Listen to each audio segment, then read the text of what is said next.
अस्सलामुअलैकुम दोस्तों, क्रिकेट की ताज़ा तरीन अपडेट हासिल करने के लिए मेरे चैनल को सब्सक्राइब कर लें। पहली खबर यह है, ऑस्ट्रेलिया वर्ल्ड कप में पाकिस्तान के खिलाफ सबसे बड़ा टोटल करने वाली टीम बन गई।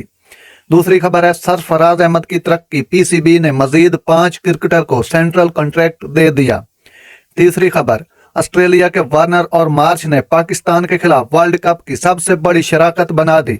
चौथी खबर, बांग्लादेश के खिलाफ कोहली की सेंचुरी, अंपायर ने क्यों वाइड बॉल न दी, कवानीन क्या कहते हैं। पांचवी खबर, मेरी लाइन और लेंथ अच्छी नहीं हो रही, शाहीन अफरीदी का एतराफ। अगली खबर, वर्ल्ड कप पाकिस्तान को भारत के बाद ऑस्ट्रेलिया के हाथों भी बड़ी शिकस्त। अगली खबर, भारतीय क्रिकेट बोर्ड ने हार्दिक पांड्या की इंजरी का बयान जारी कर दिया। इससे अगली खबर, वर्ल्ड कप के दौरान कप्तान समेत भारतीय टीम के कई खिलाड़ियों को आराम देने का फैसला।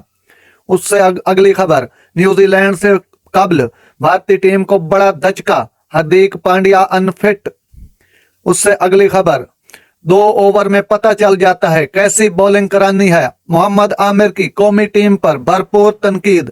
नादरीन, शॉर्ट टाइम में 10 खबरें मैंने आपको सुनाई। अगर मेरा वीडियो अच्छा लगा हो तो मेरे चैनल को सब्सक्राइब जरूर कीजिएगा। अल्लाह हाफिज।